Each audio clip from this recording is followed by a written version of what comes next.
Have you ever wondered what Snape's first words to Harry Potter really meant? Or why the most famous spells sound the way they do? The wizarding world is brimming with secrets, bits of history, hidden meanings, and pieces of lore that didn't quite make it into the books or films. The spells, the objects, even the names, they all carry stories, roots, and magic that most of us have never heard about. In this video, we're going to dive into the overlooked corners of the Harry Potter universe. We'll explore the quiet truths, the surprising origins, and the strange details that make it feel more real than ever. So get comfortable and let's uncover what's been hiding beneath the surface of the magic all along. The Golden Snitch. That elusive little sphere of Quidditch was not always part of the game. It was the invention of Bowman Wright, a wizard and metal charmer who lived in Godric's Hollow, the very village that centuries later would become the home of Harry Potter's parents. Before his enchanted snitch, players hunted the golden snidget, a fragile bird nearly driven to extinction for sport. Only when the bird itself was threatened did wizards relent, preserving their game by enchanting a substitute that mimicked its darting flight. They acted not from compassion, but because they could not bear to lose Quidditch. From the pitch, we turn inward to the most overlooked of Hogwarts houses. Hufflepuff's common room lies tucked away beside the kitchens, hidden from nearly all outsiders. To enter, one must find the stack of barrels in the kitchen corridor and tap the correct one, the barrel 2 from the bottom, middle of the second row, in the rhythm of Helga Hufflepuff. Do it wrong, and you will be drenched in vinegar. Do it right, and the door opens, revealing a low-ceilinged chamber that smells perpetually of fresh bread, warmth, food, and firelight. They call it comfort. I call it distraction. Yet underestimated though they are, Hufflepuffs endure with a quiet power that few recognize. And now, I'm told to tell you to subscribe, as if my voice alone weren't enough to make you do it on your own. Very well, consider it your password to what comes next. Ravenclaw prefers cleverness over comfort.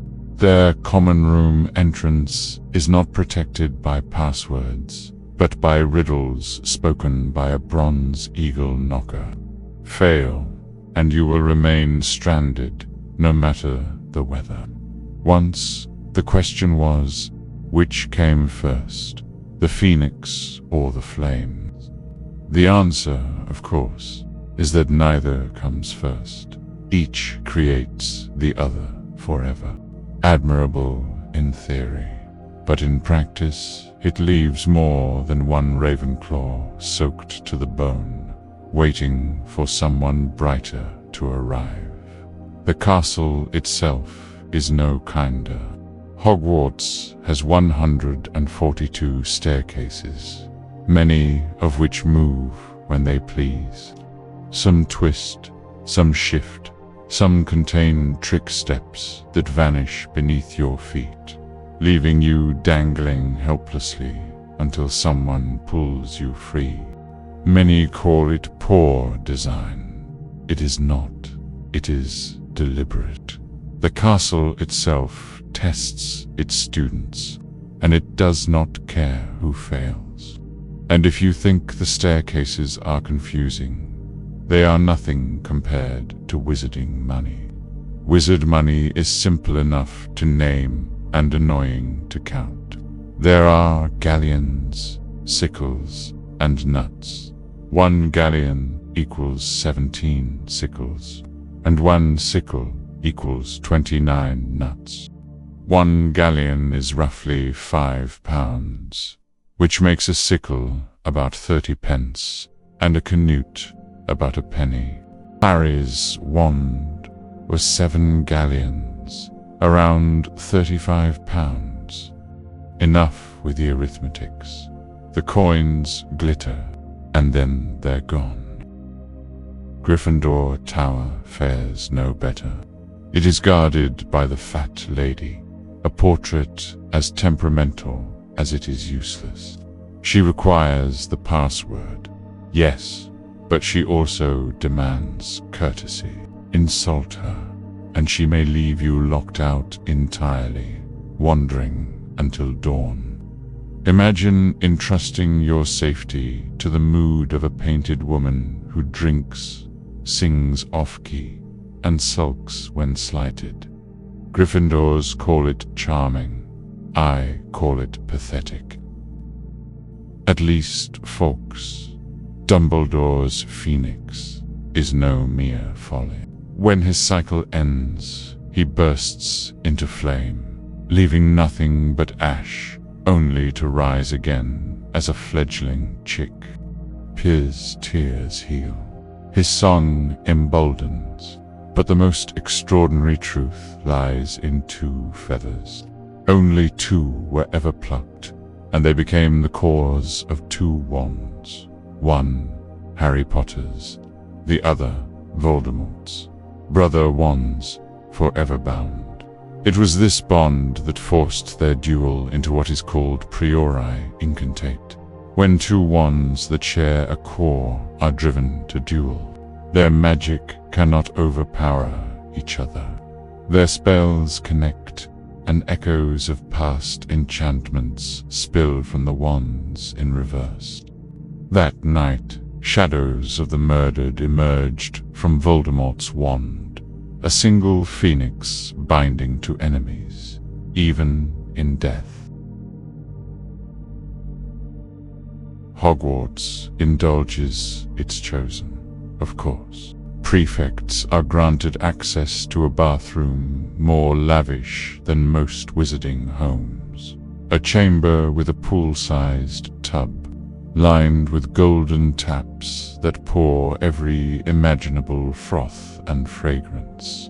Cedric Diggory himself once suggested Harry use it to solve his Triwizard Clue.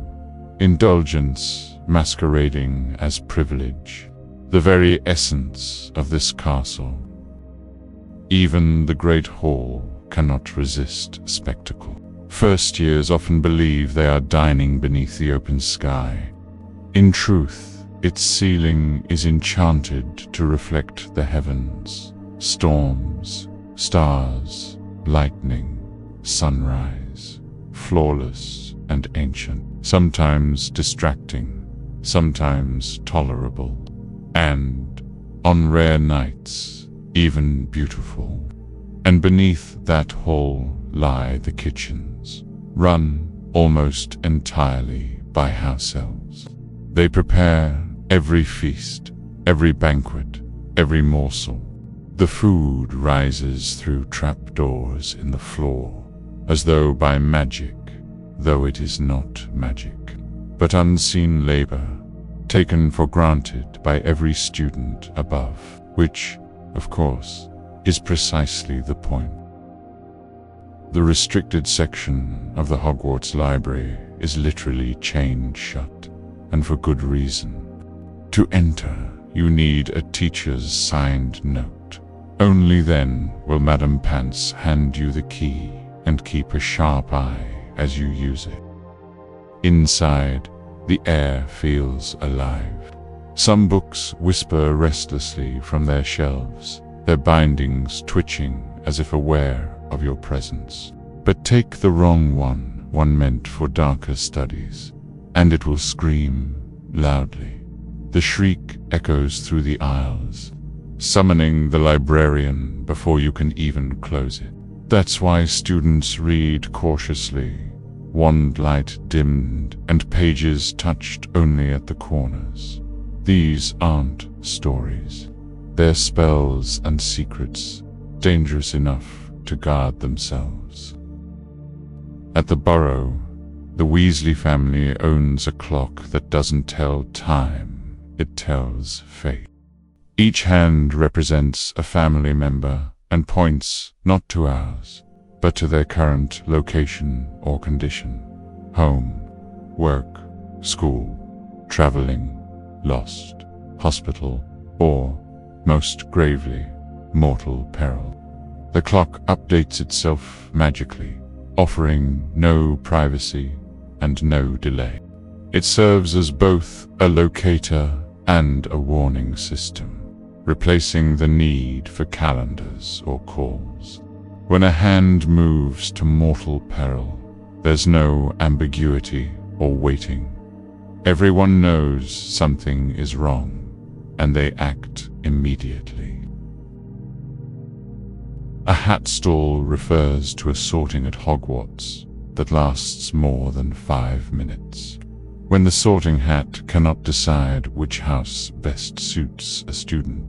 It's an exceptionally rare event, occurring only about once every 50 years. Hat stalls happen when a student embodies the defining traits of multiple houses so evenly that the hat must carefully weigh both character and personal choice. One of the most famous hat stalls in Hogwarts history was Professor Minerva McGonagall, who nearly became a Ravenclaw before being placed in Gryffindor. During her years at Hogwarts, Minerva McGonagall played Quidditch for Gryffindor, earning a reputation for skill and determination until a severe late-year injury ended her playing days. The experience left her fiercely competitive, a trait that would follow her throughout her life. Before returning to Hogwarts as a professor, McGonagall served in the Department of Magical Law Enforcement at the Ministry of Magic, where her sharp mind and discipline quickly stood out. In her early years, she was even engaged to a Muggle, a relationship she ended out of loyalty to secrecy and duty, though it remained one of her life's great heartbreaks. Professor Cuthbert Binns holds the unique distinction of being Hogwarts' only ghost teacher. He reportedly died quietly in a staff room chair, then returned the next day as if nothing had happened, except he never left the classroom again. Now a ghost, he drifts through his desk and lets chalk slip through his transparent fingers while delivering his endless history of magic lectures in the same calm, unwavering tone. His lessons are perfectly factual, but notoriously monotonous, testing students' focus more than their memory. The remarkable part isn't the subject matter, it's that at Hogwarts, even death wasn't enough to end his teaching career. Every spell in the wizarding world carries an echo of something older. Lumus comes from the Latin word lumen, meaning light. Its quiet opposite, nox, simply means night. The unlocking charm, Aloamora, is said to come from a West African phrase meaning friendly to thieves. Accu, the summoning charm, draws from Latin as well, meaning I summon. Protego, I protect. Crucio, I torture. Obliviate, from the word oblivisci, to forget. Even the darker and nobler spells share this ancient logic. Avada Kedavra traces to an Aramaic phrase meaning let the thing be destroyed, the grim reflection of abracadabra, once used for healing. And Expelliarmus, from Latin roots meaning to drive out a weapon, is a spell of defense, one that ends conflict without bloodshed. Each word is a fragment of history, a whisper from a language where meaning itself held power. In the world of magic, even a single syllable can open doors, cast light, or erase what once was. Azkaban was not originally a prison, but a fortress created by a dark wizard named Ecristus, who used it to lure and torment Muggle sailors in secret. His experiments left the island steeped in despair, the very walls soaked with suffering. After his death, the Ministry of Magic discovered the site. Rather than destroy it, they chose to repurpose it, seeing its isolation and its infestation of Dementors as effective deterrents against escape. The decision turned a place of cruelty into an institution of punishment, where even before a sentence is served, the island itself exacts its toll.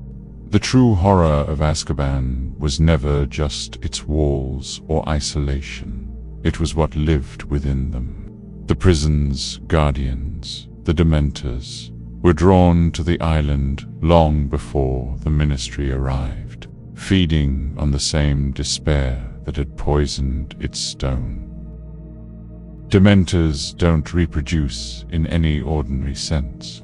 They multiply where misery thrives. Wherever people are kept cold, frightened, and without hope, more of them appear, as if summoned by the emotional climate. It's not breeding, but blooming in darkness. This is why they gathered under Voldemort's rise. He offered the perfect conditions for their kind. Fear in the streets, despair behind closed doors, and an endless supply of suffering to feed on. The Ministry's greatest mistake was not in trusting them to guard prisoners, but in believing such creatures could ever be loyal. Dementors don't serve masters. They serve the weather, and the forecast is always despair. Hogwarts teaches far more than its magical reputation suggests. Beyond the well-known core classes such as transfiguration, charms, potions, defense against the dark arts, herbology, astronomy, and history of magic, students can pursue a range of electives that reveal the school's academic depth. In later years, subjects like ancient runes, arithmancy, and Muggle studies expand the curriculum. Ancient Runes explores the written symbols of old magical languages, tracing how meaning and magic intertwine.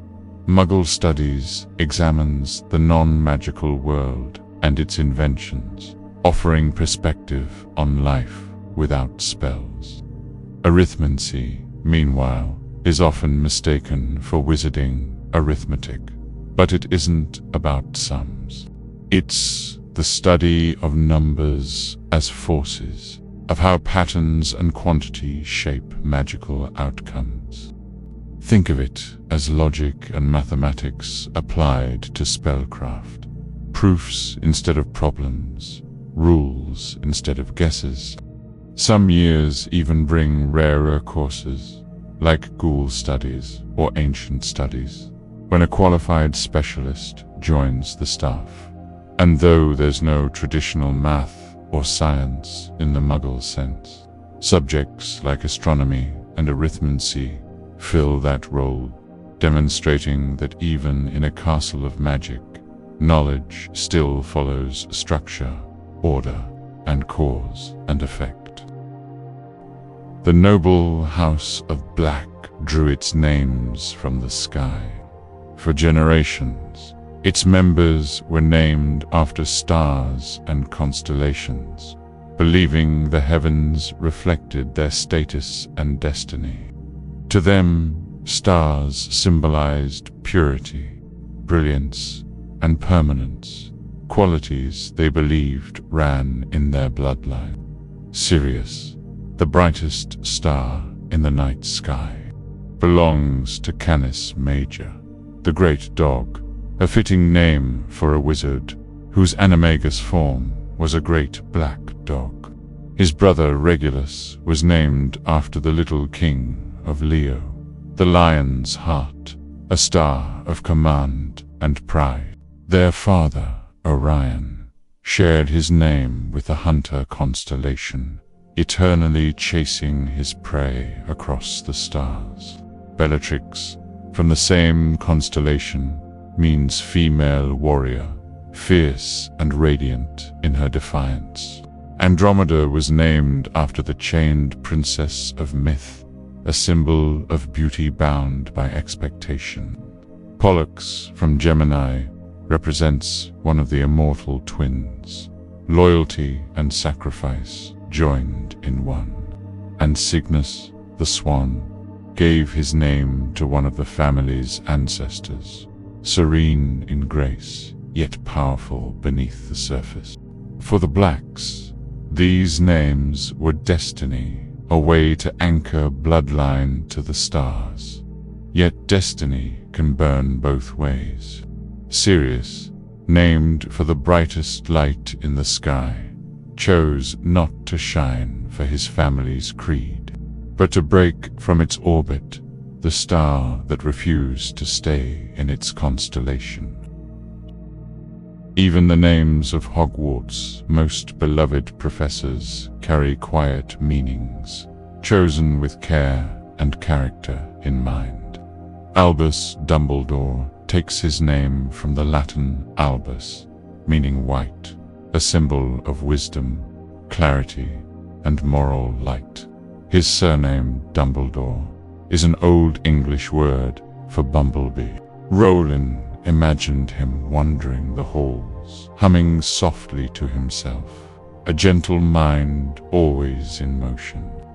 Severus Snape is as sharp as his name suggests. Severus means stern or strict in Latin, perfectly mirroring his cold precision and disciplined nature. Snape is the name of a real English village, but its sound clipped and cutting suits him even better than its origin. Minerva McGonagall bears the name of the Roman goddess of wisdom and war strategy, embodying intellect, composure, and quiet strength. Her surname comes from a real 19th century Scottish poet, William McGonagall, famously awful, which Rowling included as a sly touch of humor beneath her stern dignity.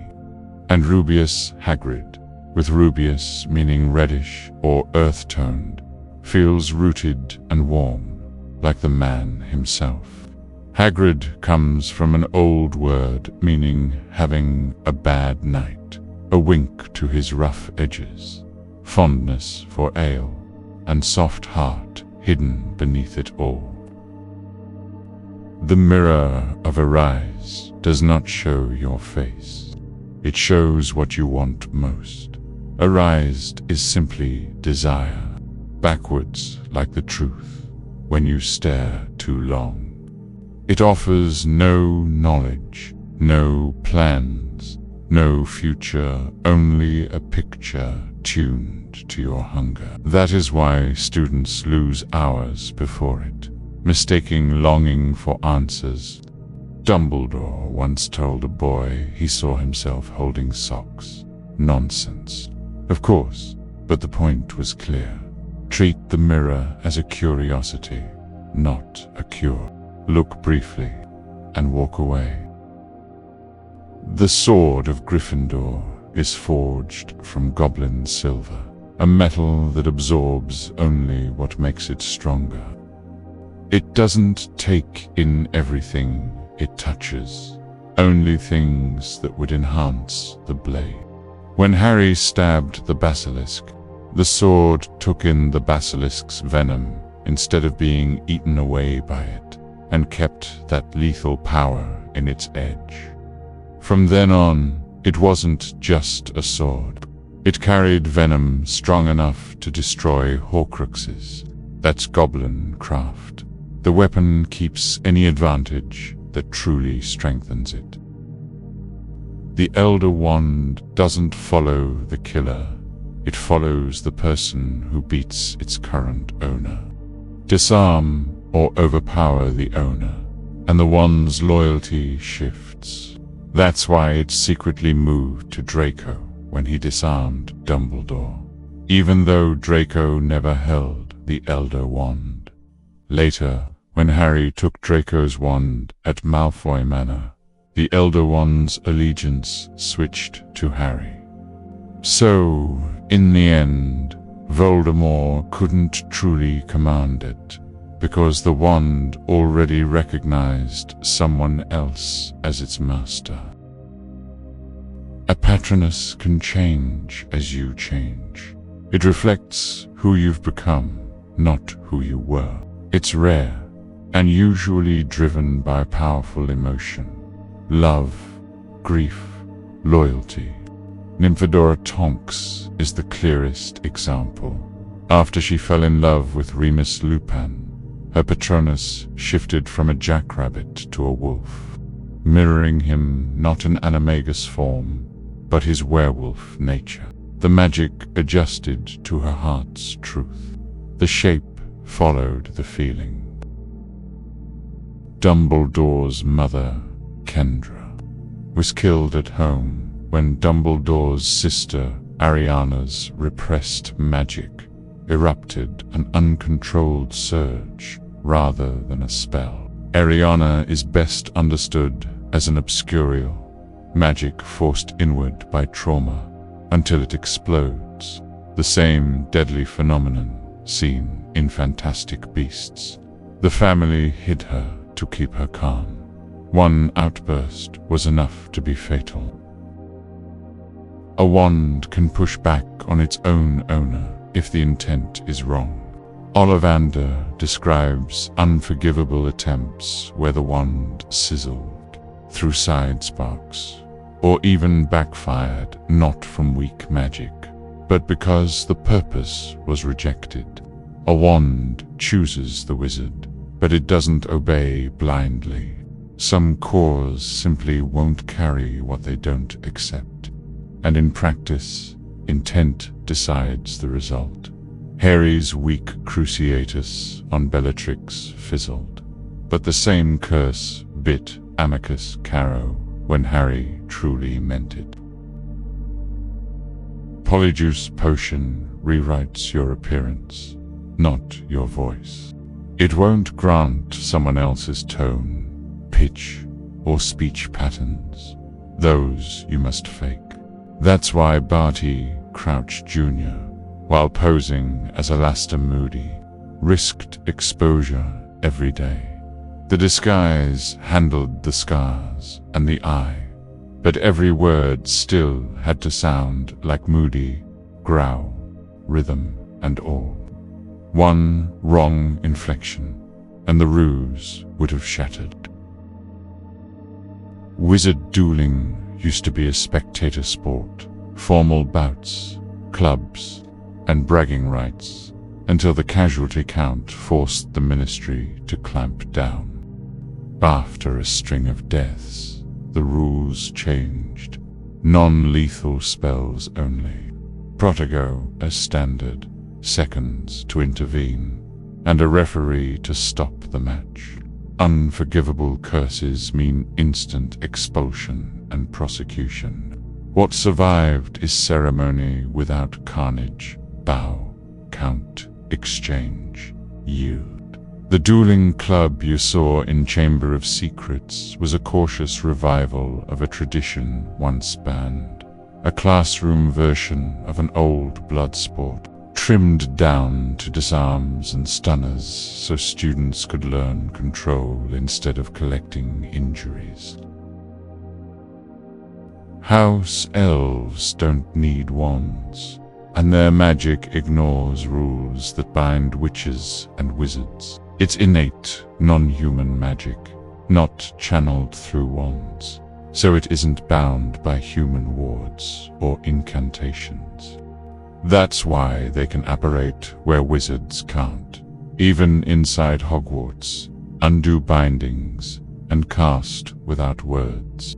They can disarm and hurl a trained adult backwards with a snap of their fingers. Dobby did exactly that to Lucius Malfoy, dropping him in an instant. They're underestimated because they serve, often restrained by orders and conditioning, not lack of power, but in raw, practical force. A determined house elf can outmatch an aura before the wand is raised. Rita Skeeter is the gossip reporter from the Daily Prophet, the one with the quick quotes quill and an unregistered animagus who turns into a beetle to eavesdrop. Hermione Granger put it together after spotting the same beetle at private moments, and trapped it in a charmed jar with air holes and sealing spells. She kept Rita safely bottled, then forced a deal. 1 year of silence, or she'd report Rita's illegal animagus status to the ministry. That's why the exclusives suddenly stopped. Hermione had her in a jar. Wizards treat 7 as the complete number. You see it everywhere. 7 school years, 7 Quidditch players, 7 starting subjects. Even oddities like 7 locks on a trunk. In arithmancy, it's a stable prime. So Dumbledore called it the deepest of magical numbers. That's why Voldemort aimed for 7 parts of his soul, 6 Horcruxes, plus the piece left in his body. He misjudged. He later made Nagini a Horcrux, and a fragment lodged in Harry by accident. The plan was 7. The reality became 8 pieces and 7 Horcruxes. Merope Gaunt, Voldemort's mother, used a love potion to make the Muggle Tom Riddle Sr. marry her. When she stopped dosing him, hoping he'd stay by choice, he abandoned her while she was pregnant. She died soon after giving birth at Wool's orphanage. Dumbledore later argued that because Tom Riddle was conceived under a potion, not love, he grew into a man incapable of love, only control and fear. The wizard portraits are made to wake up. While the witch or wizard is alive, the canvas is trained with their habits and knowledge. After they die, the portrait fills in, slowly gathering their memories and voice until it can think in a limited way. That is why the headmaster's frames in the office can advise, carry messages between portraits, and keep school routines steady. Dumbledore's portrait didn't just stare down from a wall. It briefed Snape, answered questions, and nudged events, an echo that grew sharper over time. Dumbledore's Patronus was a phoenix long before he acquired Fawkes. The spell came first. The bird followed. Patronuses reflect the caster's inner self, and in his case it was already a phoenix rebirth, endurance, fire under control. It's widely believed that Fawkes appeared later, drawn to Dumbledore because that form had, in a sense, already called him. The companion matched the magic, not the other way around. Hagrid's wand was snapped when he was expelled in his 2nd year, framed by Tom Riddle for opening the Chamber of Secrets and blamed for keeping an acromantula named Aragog in the castle. Dumbledore, certain the boy was innocent, brought him back as keeper of keys and grounds, and quietly let him keep the wand's fragments hidden inside a pink umbrella. With it, Hagrid still coaxes sparks, opens doors, and once even gave Dudley a pig's tail. The ministry never noticed or preferred not to look. Years later, the truth surfaced. The monster was a basilisk, and Hagrid had been punished for another's crime. Obliviate doesn't erase a memory, it hides it. The thought stays buried in the mind, but the path to it is cut off, unreachable without the caster's intent. That's the spell Hermione used on her parents before the war. She didn't just make them forget her. She rewired their memories, giving them new names and a desire to move to Australia, safe from danger. After the war, she restored them, reconnecting the broken links. The same spell in careless hands destroys minds. Gilderoy Lockhart proved that used precisely, it protects. Used poorly, it erases more than memories. It erases who you are. Gilderoy Lockhart proved exactly what happens when arrogance meets obliviate. Obsessed with fame, he built his reputation by stealing the deeds of braver witches and wizards, then erasing their memories so only his version remained. But when he turned that same charm on Harry and Ron in the Chamber of Secrets, using Ron's broken wand, it backfired. In an instant, he wiped his own mind clean, leaving behind only the cheerful shell of a man who once lived for applause. Now he spends his days in St. Mungo's, signing autographs for strangers he doesn't remember. A poetically fitting end for someone who made a career out of erasing everyone else's story. When Harry spoke Parseltongue, it wasn't a learned skill, it was a side effect. The night Voldemort's curse rebounded, a fragment of his soul latched onto the infant, leaving Harry with a few of his traits. The connection through scars, the shared visions, and the ability to speak with snakes. Harry was never truly fluent. He was channeling the piece of Voldemort within him. After that fragment was destroyed in the Forbidden Forest, the connection broke, and the language was lost to him. Remus Lupin's boggart never truly became the moon. It became the change. What he feared wasn't the silver orb itself, but the moment of transformation, when instinct takes over and humanity slips away. The boggart showed that instant, the rise of the moonlight, the tremor before the loss of control. It wasn't fear of night, but of what he might do once it began. For Lupin, the moon wasn't an object in the sky. It was a mirror, reflecting everything he wished he could escape. In wizard numerology, 9 marks completion, the end of a cycle, the full circle. But 9 3/4 pushes just beyond that, a quarter step past the ordinary into what lies unseen. It's why the Hogwarts Express departs from platform 9 3/4, not a random whim, but a deliberate symbol. The train leaves the world of Muggles at platform 9, then crosses that unseen fraction, the thin space between logic and magic, and arrives in a realm that exists only for those who believe it's there. Salazar Slytherin's locket began as a gift to his daughter, crafted with protective spells meant to strengthen her gift for Parseltongue. It was a family heirloom, passed down through generations of Slytherin's bloodline, until it fell into Merrippy Gaunt's hands, Voldemort's mother. After her death, it was sold for a pittance in desperation, then recovered years later by her son, who turned it into one of his Horcruxes. What began as a charm of protection became an object of corruption.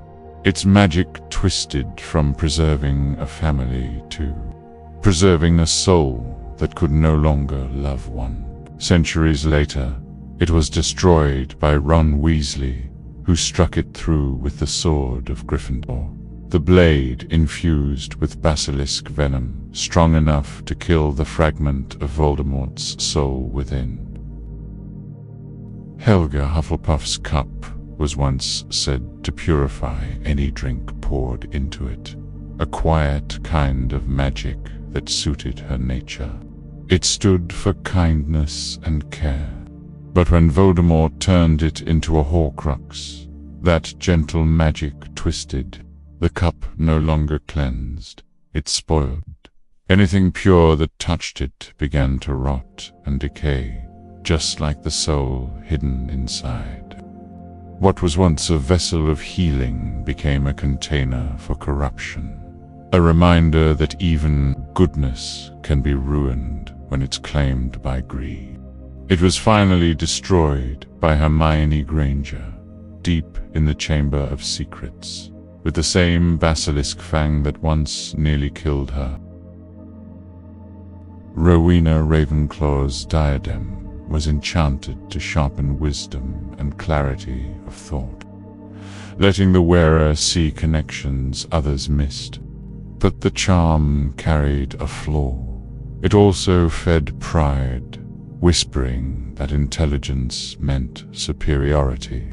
Over time, even Rowena saw the danger in it and called it her greatest triumph and greatest sin. Centuries later, the diadem was stolen by her daughter, Helena, and hidden far from Hogwarts. When Voldemort learned its story from Helena's ghost, the Grey Lady, he found it and turned it into a Horcrux, hiding it in the Room of Requirement. The diadem, meant to inspire brilliance, became a vessel for corruption, its light dimmed by the arrogance it once encouraged. It was finally destroyed by fire, the cursed fiend, fire conjured by Vincent Crabbe during the Battle of Hogwarts. The Goblet of Fire isn't just a tournament judge. It's bound by ancient neutral magic that predates Hogwarts itself. Once a name is chosen, not even Dumbledore could undo it. The spellwork reads intent, not age or honesty. And anyone who tries to cheat risks a soul mark, a magical scar that brands their name with deceit. Yet it isn't perfect. Barty Crouch Jr., disguised as Mad-Eye Moody, fooled the goblet by placing a powerful Confundus charm on it, convincing the artifact there were 4 schools, not 3. When Harry's name appeared under a fake school entry, the goblet was compelled to obey its own rules. Even ancient magic, it seems, can be deceived by a clever enough lie. Patronuses can die. They're not just shields of light, they're reflections of hope. When a witch or wizard loses that hope, when purpose fades, the Patronus simply stops answering the call. No spell can force it back, because it isn't born from power, it's born from feeling. Most who lose it never regain it. There are exceptions, of course. Severus Snape's Patronus Ado, the same as Lily Potter's, never changed, even after her death. It endured because his devotion never wavered, though it became a haunting echo of love rather than light. Others are not so lucky. Nymphadora Tonks's Patronus once took the form of a wolf after she fell in love with Lupin, but after losing him, her Patronus vanished completely. One persisted through unending love. The other faded with unbearable grief. In magic, as in life, when hope dies, light follows. The last known descendant of Salazar Slytherin was Tom Marvolo Riddle. His mother's family, the Gaunts, were once proud heirs of Slytherin's line, guarding their ancestry as fiercely as their temper. But generations of inbreeding and obsession with blood purity left them twisted, both in mind and in magic. By the time Merope Gaunt, Voldemort's mother, was born, the family lived in a collapsing shack, clinging to a faded ring and a tarnished locket as proof of greatness long gone. From that ruin came the Dark Lord himself, a perfect irony. The purest bloodline produced the most corrupted soul. The Dark Mark isn't a tattoo, it's a magical brand, seared into the skin by Voldemort himself. When he calls, it burns and darkens, summoning every Death Eater who bears it. But it does more than signal. It links them together. Each mark is tied to the others through shared magical signatures, allowing Death Eaters to apparate directly to one another or to Voldemort's side when summoned. The mark fades when he weakens, but it never disappears. It is both a summons and a shackle, binding loyalty through pain. Dumbledore's greatest fear was not defeat, nor death. It was his sister, Ariana, lying dead because of him. When asked what he saw in the mirror of her eyes, Rowling revealed it was not ambition or power, but Ariana's corpse, a vision of his deepest guilt. His boggart, too, would have taken the same form. For all his wisdom and titles, Dumbledore was haunted less by the mistakes of others than by his own one tragic moment of loss he could never undo. Severus Snape was not only gifted in potions, but also in spell invention, even as a student. In the margins of his Half-Blood Prince Potions textbook, he created spells of his own design, some clever, others cruel. Among them were Muffliato, which fills nearby ears with a buzzing sound to keep conversations private. Levicorpus, which hoists its target upside down by the ankle. And the far darker Sectum Sempra, marked simply for enemies. What began as schoolboy experiments became lasting magic proof that Snape's genius was rivaled only by his darkness. Most wizards still write with quills, and not out of nostalgia. Muggle pens don't mix well with magic. Their ink clots, their mechanisms jam, and sometimes they quite literally explode in rooms heavy with enchantments. Quills, being simple and organic, conduct magic more smoothly, letting spells and ink coexist without conflict. It isn't style that keeps them in use. It's survival of the tool that doesn't burst into flames during homework. The Deathly Hallows symbol is far older than the tale of the three brothers itself. Though the story made it famous, the symbol, a circle within a triangle, crossed by a line, appeared in ancient wizarding texts centuries earlier. It wasn't originally a fairy tale mark at all, but a sign of deep old magic, later adopted by the Peverell family as their crest. The tale came afterward, turning truth into myth. So when most wizards saw the symbol as fiction, they didn't realize they were looking at history disguised as legend. The Hogwarts motto, Draco Dormiens Nunquam Titilandus, translates to never tickle a sleeping dragon. Unlike the grand Latin mottos of other schools, it's deliberately absurd, a warning disguised as a joke. Dumbledore approved it himself, saying it was a reminder that even wisdom needs a sense of humor. Beneath the humor, though, the message stands.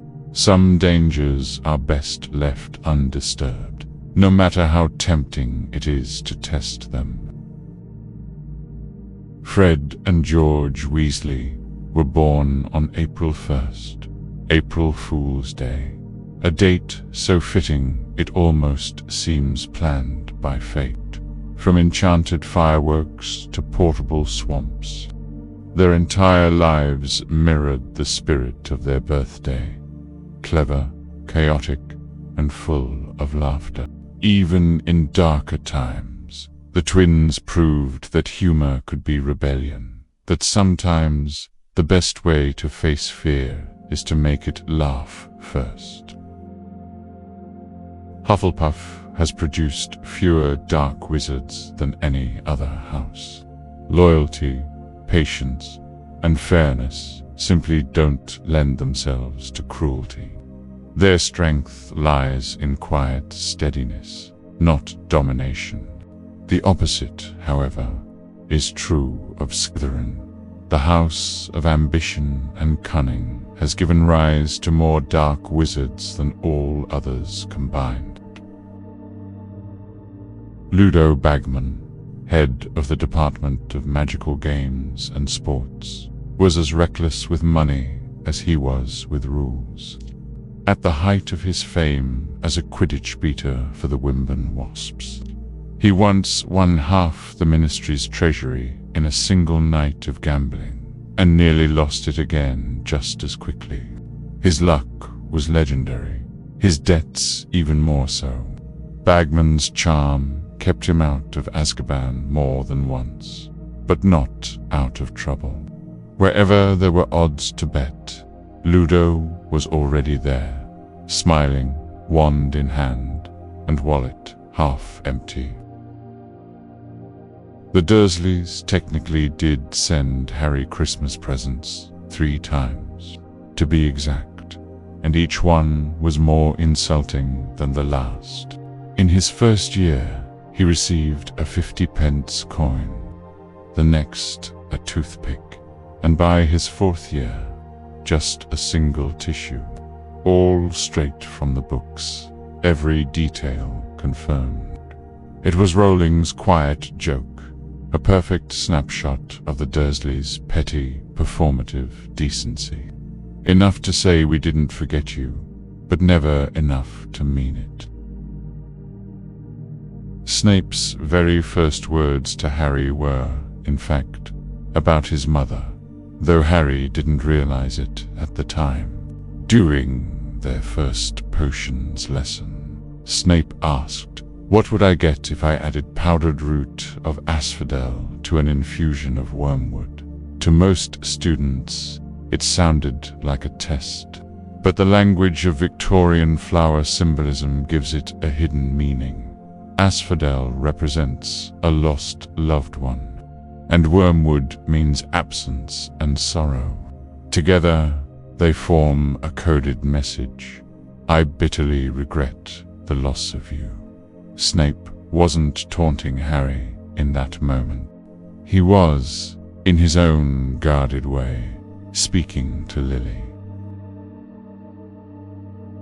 Even some of the jokes in the Harry Potter books turn out to be accidentally true. In Chamber of Secrets, when Harry, Ron, and Hermione try to figure out why Tom Riddle won a special award for services to the school, Ron jokes, maybe he got 30 owls or saved a teacher from the giant squid. Maybe he murdered Myrtle. That would have done everyone a favor. At the time, it was just Ron being Ron, but he was right without knowing it. Riddle really did kill Moaning Myrtle, the student whose ghost now haunts the girls' bathroom. when he opened the Chamber of Secrets and released the basilisk. What started as a joke turned out to be one of the series' most chilling bits of foreshadowing. Dumbledore's office password was almost always the name of a sweet, his favorite kind of treat. From lemon drops to sherbet lemons and cockroach clusters, his choices were as whimsical as the man himself. It wasn't random. It reflected Dumbledore's love of small pleasures and his habit of hiding brilliance behind eccentricity. To enter the headmaster's office, one needed not power or rank, but the simple good sense to know what would tempt him most. In Chamber of Secrets, after Dobby nearly got him expelled with one well-meaning disaster after another, Harry made him promise never to try saving him again. Dobby agreed, tearfully, of course. But years later, in Deathly Hallows, when Harry and his friends were trapped at Malfoy Manor, Dobby broke that promise without hesitation. He apparated in defying his old masters, and saved them all, only to be struck down by Bellatrix's knife as they escaped. His final act was the one thing Harry had told him not to do, and it was also the bravest thing he ever did. Voldemort's boggart is never shown in the books, but J.K. Rowling confirmed what it would be: his own corpse, a symbol of his greatest fear, death itself. For all his brilliance and power, Voldemort's every act was driven by terror of mortality. He tore his soul apart to create Horcruxes, hid behind new names, and tried to master every form of magic that might cheat the inevitable. But a boggart cannot be deceived. Faced with one, the Dark Lord would not see Dumbledore, nor Harry, nor defeat. He would see his own dead body, cold and powerless. In the end, that fear defined him far more than his ambition ever did. If a Muggle were ever to stumble too close to Hogwarts, they wouldn't see towers or turrets or students flying past the windows. Instead, they'd find themselves looking at a crumbling old ruin, overgrown with weeds and plastered with warning signs. Danger, keep out, unsafe building, do not enter. The enchantments are layered deep, designed to repel curiosity and cloud memory. Any Muggle who lingers too long soon feels an odd urge to turn back, convinced they have something urgent to do elsewhere. Hogwarts protects its secrets not just with walls, but with forgetfulness itself. After the war, Harry, Ron, and Hermione each received their own chocolate frog cards. A full circle honor for the trio who once collected them on the train to Hogwarts. Harry's card named him the Chosen One, who defeated Voldemort and restored peace. Ron's praised him as an Auror and co-founder of Weasley's Wizard Wheezes. And Hermione's honored her work in magical lore and creature rights. The three who grew up reading about heroes ended up becoming the ones printed on the cards. Their stories now passed from hand to hand, just like the legends they once admired. If you're still listening, there's more waiting for you. Stories of worlds, myths, and moments made to help you rest. You can find them all here. And if you'd like to hear more, you can always subscribe, leave a like, or tell me what kind of story you'd like to fall asleep to next. Sleep well and dream softly.